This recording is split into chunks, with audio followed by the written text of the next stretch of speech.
बिस्मिल्लाहिर्रहमानिर्रहीम अस्सलामु अलैकुम वरहमतुल्लाहि वबरकातुहू। आज मैं नहायत ही अहम मौजू पर बात करना चाहता हूँ कि जब इस्लामी निज़ाम की बात की जाती है तो अक्सर ये एक सवाल पैदा होता है कि लोग कहते हैं कि अगर इस्लाम नाफिज़ हो जाएगा तो ये जो लोग चोरियाँ करते हैं या तो बाकी और भी जितनी फहाशी फैलाते हैं तो किसी के हाथ कटने शुरू हो जाएंगे, किसी की गर्दनें उतरने शुरू हो जाएंगी, किसी को कोड़े मारे जाएंगे। तो ज़ाहिर है एकदम से तो ऐसे दीन को लोग कबूल नहीं करेंगे। तो ये चूँकि एक अहम मसला है और कम इल्मी की वजह से ये चीज़ें कही जा रही हैं, तो मैंने मुनासिब समझा कि मैं इस चीज़ को थोड़ा डिस्कस कर लूँ कि देखें, जब इस्लाम टुकड़ों में नहीं आता कि हम इसलिए कहते हैं कि इस्लाम थोड़ा थोड़ा हिस्सा इस्लाम का आएगा, कुछ फिर थोड़े अरसे के बाद थोड़ा हिस्सा आया, जैसे ये जमहूरी तर्ज है या पार्लियामानी निज़ाम से इस्लाम, इसलिए हम कहते नहीं आएगा। इस्लाम इकट्ठा पूरे का पूरा इस्लाम नाफिज़ होता है। जब इस्लाम पूरे का पूरा नाफिज़ होता है, इस्लामी खिलाफत कायम होती है, तो उसमें जो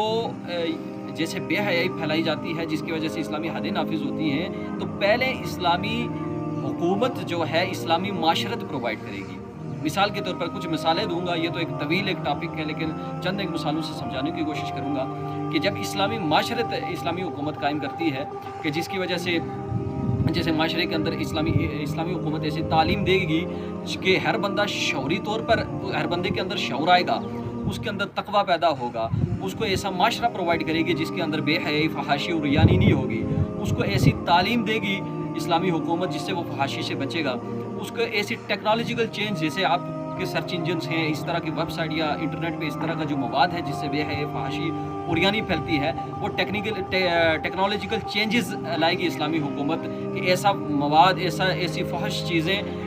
इस्लामी रियासत के अंदर वो प्रोवाइड नहीं होंगी, वो इंटरनेट से किसी को नहीं मिलेंगी। अब ये सारी की सारी चीज़ें होंगी और फिर जिन लोगों की शादी नहीं हो रही, खिलाफत उन लोगों को, या जिनको जो लोग बेरोज़गार हैं, खिलाफत उन लोगों को रोज़गार प्रोवाइड करेगी, उनकी शादी के लिए खिलाफत उन्हें पैसे देगी, क्योंकि शादी वक्त पे करना और कराना ये इस्लामी हुकूमत की ज़िम्मेदारी होती है ताकि उनकी वक्त पर शादियां हो जाएं। ये इस्लामी हुकूमत काम करेगी और उसके बाद साथ ही साथ उनको ऐसी तालीम प्रोवाइड करेगी और ऐसा माशरा बनाएगी जिसकी वजह से ये जितने भी बेहयाई, फहाशी ख़त्म हो जाएगी। और इसी के साथ साथ फिर हम जिस वक्त कहते हैं कि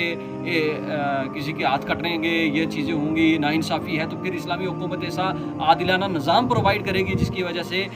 जो है इंसाफ कायम होगा। किसी बंदे को यह जो है तो अदालतों में जाके बड़े बड़े वकील नहीं करने पड़ेंगे, इतने पैसे नहीं लगाने पड़ेंगे, फ्री इंसाफ होगा और वक्त पर इंसाफ मिलेगा। और इसी के साथ साथ हर बंदे को उसका हक मिलेगा, गरीबों को उसका हक मिलेगा, यानी कि तालीमी निज़ाम मसावी होगा, तालीमी निज़ाम बराबर होगा। ये नहीं कि एक जगह पर ए लेवल, ओ लेवल पढ़ाया जा रहा है, दूसरी जगह पर कम तालीम दी जा रही है, तालीम बराबर होगी।